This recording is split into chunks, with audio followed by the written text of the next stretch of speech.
जय हिंद सभी को। तो जैसा कि हमने कहा था भाई एस्टेट की प्रिपरेशन के लिए हम 10 क्वेश्चन डेली करेंगे।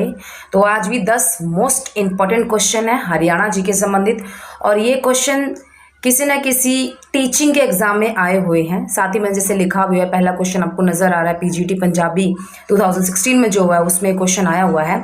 तो फटाफट से आंसर देना, ठीक है। कमेंट बॉक्स में आंसर लिखना। आप देखते कितने बच्चे 10 के 10 क्वेश्चंस के आंसर ठीक दे सकते हैं। और जो हरियाणा की प्रिपरेशन कर रहे हैं तो उन्हें लगता है जैसे कि हमें पूरी आ चुकी है हरियाणा जीके, तो ज़रा वो भी आंसर दें, उन्हें भी थोड़ा सा अपना पता चल जाएगा। बाकी स्पेशल फॉर एचटेट के लिए कर रहे हैं। तो पहला क्वेश्चन है कि मराठों व अहमद शाह अब्दाली के बीच संघर्ष किस स्थान पर हुआ। ये तो बहुत ही आसान आंसर है, ABCD। क्या ऑप्शन रहेगा? आंसर करें मुझे फटाफट। मराठों व अहमद शाह अब्दाली के बीच संघर्ष किस स्थान पर हुआ? तो क्या रहेगा भाई इसका आंसर? यहाँ इसका आंसर आ जाएगा पानीपत। ठीक है जी, पानीपत में ये जो युद्ध है वो हुआ था, और मराठों और अहमद शाह अब्दाली के बीच युद्ध सन 1761 में हुआ था। तीसरा युद्ध है ये, पानीपत का तृतीय युद्ध। किस किस के बीच हुआ? मराठों और अहमद शाह अब्दाली के बीच में हुआ, सन 1761 में हुआ। और इस युद्ध के विजेता कौन रहे? अहमद शाह अब्दाली, जो कि अफगानिस्तान से था।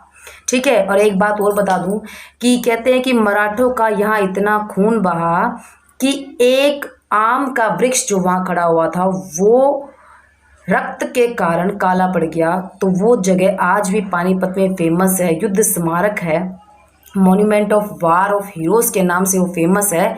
और वो क्या कहलाती है? काला अम्ब। ये मोस्ट इम्पॉर्टेंट क्वेश्चन स्क्रीनिंग में आ चुका है, हिंदी वाली स्क्रीनिंग में भी आ चुका है कि काला अम्ब जो कि एक युद्ध स्मारक है वो किस स्थान पर है। तो वो कहाँ आ जाएगा? पानीपत में। ठीक है जी। तो पहले क्वेश्चन का आंसर हमारा रहेगा बी, पानीपत। नेक्स्ट क्वेश्चन पे चलते हैं हम। अगला क्वेश्चन हमारा ये है कि हरियाणा की वह कौन सी नदी है जो शिवालिक के निचले क्षेत्र से निकलती है और अंबाला के नज़दीक प्रवेश करती है। तो इस तरह के आप देख रहे हो एस्टेट में ऐसे ही क्वेश्चन आने की संभावना है, और पहले भी ऐसे आए हैं। यानी कि जानकारी ज़्यादा दे रखी होगी, जानकारी से भी आप क्वेश्चन जो है वो बना सकते हैं। तो हरियाणा की वह कौन सी नदी, जरा आंसर दे। क्वेश्चन सुनते के साथ ही आप फटाफट से आंसर दे दिया करें भाई। क्या रहेगा इसका आंसर? ABCD। घग्गर नदी, सरस्वती नदी, मारकंडा नदी या साहिबी नदी? क्या रहेगा इसका आंसर? बिल्कुल जी, इसका आंसर वह कौन सी नदी जो शिवालिक के निचले क्षेत्र से निकलती है और अंबाला के नज़दीक प्रवेश करती है, यानी कि अंबाला में जिसकी एंट्री होगी, कौन सी नदी होगी? तो इसका आंसर रहेगा, इसका आंसर है सी, मारकंडा। ठीक है जी। क्या रहेगा इसका आंसर? सी, मारकंडा। अब थोड़ा सा मैं इसको आपको मैप के जरिए बता देती हूँ। देखो भाई, थोड़ा सा इसको हम मैप के जरिए कर लेते हैं कि जो ये मारकंडा नदी है, अभी हमने पढ़ा कि ये शिवालिक की पहाड़ियों से एंट्री करती हुई कहाँ एंटर करती है? अंबाला में एंट्री करती है। तो देखो यहाँ पर इस तरीके से जो मैंने छोटे छोटे पहाड़ से बना दिए, ये यहाँ पर शिवालिक की पहाड़ियाँ हैं। ठीक है जी। और यहाँ से नदी निकलती है, इसका कलर हम कर लेते हैं थोड़ा चेंज। ये कहाँ से निकलती है? यहाँ से निकलती है, और ये सबसे पहले ये है जी अंबाला। अंबाला में एंटर करती हुई यहाँ पिहोवा तक आती है, और उसके बाद जो है कहते हैं कि इस तरीके से यहाँ से एक सरस्वती नदी जो आया करती थी वो आती थी, उसी में ये नदी मिल जाती है। परंतु अब सरस्वती जो है वो नहीं बहती है ना भाई। तो जो सरस्वती नहीं बह रही है, ये जो नहीं बहने वाली नदी है सरस्वती, ये नहीं बह रही है, तो जो रेड कलर में हमारी मारकंडा आ रही है, ये ही यहाँ कुरुक्षेत्र में पिहोवा में एक झील है उसमें मिलकर फिर ये ही आगे बढ़कर घग्गर नदी में मिल जाती है। और घग्गर नदी किस तरीके की है भाई? यहाँ इस तरीके से ये आती है भाई, ऐसे करके ये है जी घग्गर नदी। ठीक है जी। आप एक एक नदी के बारे में पढ़ लो डिटेल में, सारी नदियों के बारे में अभी ना करें क्योंकि सिलेबस बहुत ज़्यादा है, दिक्कतें आ जाएंगी। इसलिए आसानी से जो ये रेड कलर की बनाई है मैंने, ये मारकंडा नदी है। ये कहाँ से निकलती है? शिवालिक की पहाड़ियों से। और जगह बता दूं मैं कौन सी जगह है ये है जी नाहन। ठीक है जी, नाहन। हिमाचल प्रदेश जिला पड़ जाता है यहाँ पे सिरमौर। यहाँ नाहन की पहाड़ियाँ हैं, वहाँ से निकलती है और सबसे पहले एंटर करती है अम्बाला में, जैसे रेड कलर का हमने शो कर रखा है अम्बाला में। अम्बाला में बहती हुई कुरुक्षेत्र में, और फिर उसके बाद ये घग्गर नदी में मिल जाती है। ठीक है, वैसे तो मिलती थी सरस्वती में, पर सरस्वती नहीं आती है तो घग्गर मिल जाती है। मारकंडा सहायक है सरस्वती की, और ये जो नीली वाली सरस्वती ये किसकी सहायक है? घग्गर की। मारकंडा यहाँ आके मिलती है भाई, यहाँ इसमें सरस्वती में जो ये जगह है ये अरुणाए गांव है, और यहाँ पर एक झील पड़ती है, उस झील का नाम है सनीसा झील। झील का नाम क्या है जी? सनीसा झील। ठीक है, और गांव कौन सा है? अरुणाए गांव। गांव का नाम भी लिख देती हूँ मैं, अरुणाए, अरुणाय। ठीक है, इसीलिए मारकंडा का एक पुराना नाम जो है वो अरुणा था। कितने सारे क्वेश्चंस जो हैं वो इससे संबंधित हो जाते हैं भाई। ठीक है, तो भाई ये सारे क्वेश्चन जो हैं मोस्ट इम्पॉर्टेंट कह दूंगी मैं।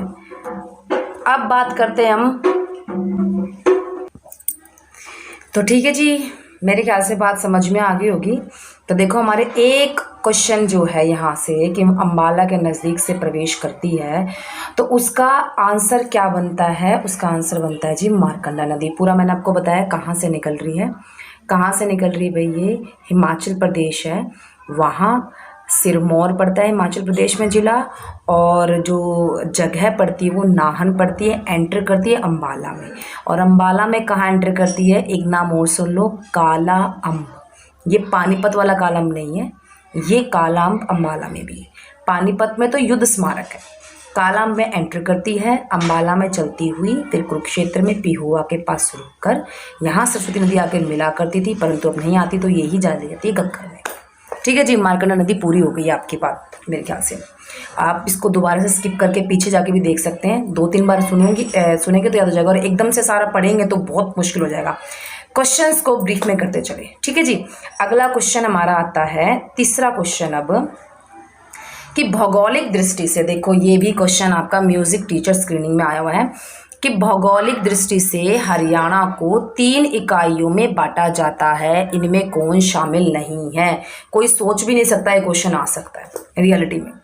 तो पहला इसका ऑप्शन है कुरुक्षेत्र, हरियाणा, भटियाना और डी फतेहगढ़, यानी कि फतेहगढ़। कौन सा इन चारों में से 3 इकाइयों में नहीं बांटा जाता, वो बताना है हमें। ठीक है जी, तो बहुत रेयर सा क्वेश्चन हम इसे कह सकते हैं। तो क्या रहेगा इसका आंसर भाई? कहा गया है कि भौगोलिक दृष्टि से हरियाणा को 3 इकाइयों में बांटा जाता है, इनमें से कौन शामिल नहीं है? मैं आपको बताऊँ थोड़ा सा मैप से, मैं यहाँ आपको बता दूँ। तो देखो भाई, इस तरीके से मान लो ये हरियाणा हो गया, ये उत्तरी एरिया हो गया, ठीक है, ये दक्षिणी हो गया, ये पूर्वी हो गया और पश्चिमी हो गया। तो इनमें से कौन सा हरियाणा को भौगोलिक दृष्टि से 3 इकाइयों में नहीं बांटा गया है? जो ये ऊपर वाला है ना भाई, ये एरिया, ये इसको तो हम क्या देते हैं? कुरुक्षेत्र एरिया। ठीक है जी, कुरुक्षेत्र का एरिया जिसमें करनाल जिला जाएगा। और जो हम हरियाणा कह रहे हैं उसमें ये आ जाता है रोहतक, भिवानी वगैरह। दूसरी भौगोलिक इकाई ये हो गई। ठीक है जी, और तीसरे की अगर मैं बात करूँ इस तरीके से, और अगर तीसरे की हम बात करें तो यहाँ वाला जो एरिया आ गया फतेहाबाद और भटियाना कला नाम से एक जगह आती है, वो 3 भौगोलिक इकाइयों में बांटा गया है। यानी कि एक कुरुक्षेत्र हो गया, ये ग्रीन वाला, ब्लू वाला हरियाणा हो गया, और जो तीसरा हमारा रेड कलर का है वो हो गया जी भटियाना। ठीक है, ये भटियाना जो जगह है वो फतेहाबाद में पड़ती है भाई। ठीक है, तो 3 तरीके से हम इसको बांट सकते हैं। चौथा जो डी है ना ऑप्शन फतेहगढ़, वो इसका आंसर बन जाएगा। ठीक है जी, तो यानी कि इसका आंसर क्या हो जाएगा? डी फतेहगढ़, वो भौगोलिक इकाइयों में शामिल नहीं है। 3 इकाइयों में मैंने आपको इसको बताया है। ठीक है जी, नेक्स्ट क्वेश्चन चलते हैं हम। अगला क्वेश्चन आता है हमारे पास, सबसे कम अवधि के लिए हरियाणा का विधानसभा अध्यक्ष कौन रहा है? तो क्या होगा इसका आंसर? शन्नो देवी, मनफूल सिंह, राव वीरेंद्र सिंह, बनारसी दास गुप्ता। एस्टेट की प्रिपरेशन करने वाले सभी स्टूडेंट्स को मैं कहूँगी कि जितने भी ये राज्यपाल हैं, जितने भी मुख्यमंत्री हैं, जितने भी हमारे ये विधानसभा अध्यक्ष हैं, और पंजाब और हरियाणा हाई कोर्ट के जितने भी जज रहे हैं, उन सब का आपको पता होना चाहिए। ठीक है जी। सबसे ज़्यादा बार कौन बना, सबसे कम बार कौन बना, लंबे समय के लिए किसका टाइम रहा है, या पद से अचानक किसको हटाया गया, इनके नाम आपको याद करने पड़ेंगे। तो यहाँ विधानसभा अध्यक्ष कौन रहा, क्या रहेगा आंसर, ABCD। हाँ जी, आंसर क्या रहेगा इसका, इसका आंसर रहेगा C, राव वीरेंद्र सिंह। राव वीरेंद्र सिंह हरियाणा विधानसभा अध्यक्ष जो सबसे कम अवधि के लिए रहे हैं। यानी कि मैं इनका टाइम बताऊं तो 3 मार्च 1967 से 3 मार्च, M से मार्च समझ जाना भाई, 1967 से सिर्फ और सिर्फ 27 मार्च 1967, यानी कि देख लो आप 15-16 दिन जो है ये विधानसभा अध्यक्ष रहे हैं। इनके लिए क्वेश्चन ये भी आता है कि हरियाणा से पहले पुरुष विधानसभा अध्यक्ष कौन रहे, पहले पुरुष, क्योंकि जो फीमेल रही है ना वो तो रही है ये शन्नो देवी, पहली विधानसभा अध्यक्ष फीमेल रही है शन्नो देवी। शन्नो देवी के नाम से पुरस्कार भी दिए जाते हैं। और जो ये दूसरा नाम लिखा हुआ है राव वीरेंद्र सिंह, जो नाम लिखा हुआ है भाई, ये राव वीरेंद्र सिंह हरियाणा के पहले पुरुष विधानसभा अध्यक्ष और वैसे दूसरे विधानसभा अध्यक्ष, पुरुष कहें तो दूसरे आएंगे, और पहली कौन सी आएगी, शन्नो देवी, और सबसे कम जो टाइम रहा है वो राव वीरेंद्र सिंह का रहा है। ठीक है जी, म्यूजिक टीचर जो एग्जाम रहा है उसमें क्वेश्चन आया हुआ है। चौथे क्वेश्चन के बाद नेक्स्ट चलते हैं पांचवा क्वेश्चन, निम्न में से कौन सा सोनीपत का एक शहर नहीं है, फटाफट से इसका आंसर दे सकते हैं हम, गोहाना, गन्नौर, इसराना या मुरथल। तो मुरथल का ढाबा फेमस है ना भाई, और गन्नौर और मंडी, गोहाना जिसका पुराना नाम था गवन मोहाना, तो कौन सा शहर नहीं होगा इसमें, आंसर क्या रहेगा, C, इसराना। ठीक है जी, क्या रहेगा, इसराना। इसराना जी आता है पानीपत में। ठीक है, इसराना का है पानीपत में, एक रिजर्व्ड सीट है, विधानसभा सीट है रिजर्व्ड। नेक्स्ट क्वेश्चन पे चलते हैं, छठा, जाट गजट समाचार पत्र किसने निकाला। जाट गजट का नाम आते ही किसका नाम आना चाहिए, मुंह से निकलने वाला था, किसका नाम आना चाहिए, ABCD, क्या आंसर रहना चाहिए, चौधरी छोटू राम, बाल मुकुंद गुप्त, श्रीराम शर्मा या कन्हैया लाल। तो भाई इसका आंसर रहेगा, बिल्कुल जी, इसका आंसर रहेगा चौधरी छोटू राम। चौधरी छोटू राम ने 1916 में जाट गजट नामक समाचार पत्र निकाला था भाई। ठीक है जी, 1916 में चौधरी छोटू राम ने जाट गजट समाचार पत्र निकाला था। नेक्स्ट क्वेश्चन पे चलते हैं भाई हम। नेक्स्ट क्वेश्चन 7, कुरुक्षेत्र विश्वविद्यालय एक है, क्या है कुरुक्षेत्र विद्यालय, केंद्रीय विश्वविद्यालय है, निजी विश्वविद्यालय है, राज्य विश्वविद्यालय है, यानी कि सेंट्रल है, प्राइवेट है, स्टेट का है। तो क्या रहेगा इसका आंसर, इसका आंसर भी आप जल्दी से दे सकते हैं। मैं आपको एक बात और बताऊं इसका आंसर देने से पहले, कुरुक्षेत्र विश्वविद्यालय जो है हरियाणा की पहली यूनिवर्सिटी है। ठीक है जी, हरियाणा का पहला विश्वविद्यालय है, और सन 1956 में इसकी नींव रखी थी पूरे देश के पहले राष्ट्रपति राजेंद्र प्रसाद ने। तो 2-3 क्वेश्चन बन जाते हैं, एक तो पहला विश्वविद्यालय है, दूसरा कब निर्माण हुआ है, इसकी स्थापना कब की गई है, 1956 में।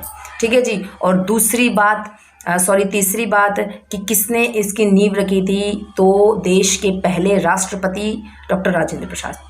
ठीक है जी, अब कैसा विद्यालय है भाई ये, तो ये एक स्टेट लेवल का विद्यालय है। ठीक है जी, एक स्टेट लेवल का राज्य विश्वविद्यालय है। आपको मैं स्टेट वालों को यही बता दूं, जो अनुसंधान केंद्र वगैरह हैं, यूनिवर्सिटीज़ वगैरह ज़्यादा हैं, उनके बारे में भी आपको नॉलेज होने चाहिए। ठीक है जी, ये सारे क्वेश्चन मैंने जानबूझ के PGT स्क्रीनिंग वाले लिए हैं ताकि लेवल अच्छा रहे, क्योंकि स्टेट का लेवल अच्छा रहता है भाई। ठीक है, अगला क्वेश्चन चलते हैं भाई। 8th क्वेश्चन, राज्य के किस जिले में मैंगनीज पाया जाता है। TGT इंग्लिश में क्वेश्चन आया हुआ है, तो क्या रहेगा इसका आंसर भाई, जैसा कि नाम से म से मैंगनीज है, म से मैंगनीज है, तो म से ही इसका आंसर क्या हो जाएगा, महेंद्रगढ़। आपको मैं एक जानकारी दे दूं, हरियाणा में 90% जो खनिज है वो एकमात्र एक जिले में मिल रहे हैं, महेंद्रगढ़ में। खनिजों का शहर कहते हैं महेंद्रगढ़ को। ठीक है जी, महेंद्रगढ़ को क्या कहते हैं, खनिजों का शहर। रोहतक फेमस है चूना पत्थर के लिए। ठीक है जी, रोहतक किसके लिए फेमस है भाई, चूना पत्थर के लिए फेमस है। आंसर इसका क्या जाएगा, महेंद्रगढ़। नेक्स्ट क्वेश्चन चलते हैं भाई, 9th क्वेश्चन अपना। कि सरस्वती वाइल्ड लाइफ सेंचुरी को अन्य किस नाम से जाना जाता है। देखो भाई, वाइल्ड लाइफ सेंचुरीज अगर मैं बात करूं, अपने हरियाणा में टोटल 8 है। सरस्वती वाइल्ड लाइफ सेंचुरी, एक बीरबारा वाइल्ड लाइफ सेंचुरी जो है, इन दोनों को आरक्षित रिजर्व में रखा गया। वाइल्ड लाइफ सेंचुरी तो है पर रिजर्व केंद्र में रखा गया है इन दोनों को, ठीक है। सरस्वती वाली कहाँ है वाइल्ड लाइफ सेंचुरी, ये बता देती हूँ। ये कुरुक्षेत्र और कैथल 2 जिलों का नाम आता है। अब देखो भाई, ये इधर आ जाएगा कैथल और ये इधर आ जाएगा कुरुक्षेत्र, ठीक है जी। इस तरह से इन दोनों की बाउंड्री लगती है। तो जो ये वाइल्ड लाइफ सेंचुरी है वो इस तरह से बनी हुई है भाई, ये इस तरीके से, यानी कि थोड़ी बहुत कुरुक्षेत्र में है और ज़्यादा हिस्सा इसका कैथल में है। तो दोनों जिलों के नाम लिखते हैं। अगर दोनों में से एक चूज करना पड़ जाए तो आप आंसर क्या रखना है इसका, कैथल, ठीक है। तो सरस्वती वाइल्ड लाइफ सेंचुरी कहाँ है, कैथल। अब प्रश्न ये है कि इसका एक और नाम क्या है, तो क्या रहेगा आंसर। आप इतने में और बातें समझाओ ना, इतने कमेंट बॉक्स में अपने आंसर लिख दिया करो। ABCD क्या रहेगा, सोनसर, जंगल, कलेसर, बूरसैदा, वैसे तो बूरसैदा होता है, और बीर शिकारगढ़। तो कहाँ किस नाम से जाने जाती है भाई ये, तो इसका आंसर रहेगा, इसका आंसर है भाई ए, सोनसर जंगल के नाम से। सियोनसर भी लिखा होता है कई जगह पे, ठीक है जी। सोनसर आ जाए या सियोनसर आ जाए तो ये इस नाम से जानी जाती है सरस्वती वाइल्ड लाइफ सेंचुरीज, ठीक है जी। लास्ट क्वेश्चन हमारा most important question, Kurukshetra railway station के समीप, कुरुक्षेत्र रेलवे स्टेशन के समीप, कुरुक्षेत्र पेहेवा रोड पर, ऐसे प्रश्न बहुत पूछे जा रहे हैं भाई एस्टेट में। निम्न में से कौन सा तीर्थ स्थल है जिसे भगवान विष्णु का स्थायी निवास या स्थल माना जाता है। कहते हैं भगवान विष्णु जो है वो यहाँ रहते थे, ठीक है, उनका स्थायी निवास मानते हैं। मोस्ट इंपॉर्टेंट क्वेश्चन बन जाता है भाई। तो क्या रहेगा इसका आंसर, ABCD क्या रहेगा, बताइए भाई, या मैं इसको छोड़ दूं, कल बताऊं इसको क्वेश्चन को। चलो बता ही देते हैं, क्योंकि कई बार ऐसे वीडियो स्किप हो जाती है और हमारे कई सारे स्टूडेंट हैं जिन्हें प्लेलिस्ट देखना नहीं आता। तो जैसा मैंने आपको बताया था, किसी भी चैनल पे जाइए, उस पर क्लिक करें, फिर इस तरह से स्किप करते जाएं तो प्लेलिस्ट निकल आती है। हमने जो पहले वीडियोस डाली है वो आप वहां से देख सकते हैं, ठीक है जी। तो क्या होगा इसका आंसर, इसका आंसर है जी C, सन्निहित सरोवर। सन्निहित सरोवर कहाँ है, कुरुक्षेत्र पेहेवा रोड पर है। कहाँ है, कुरुक्षेत्र पेहेवा रोड पर है।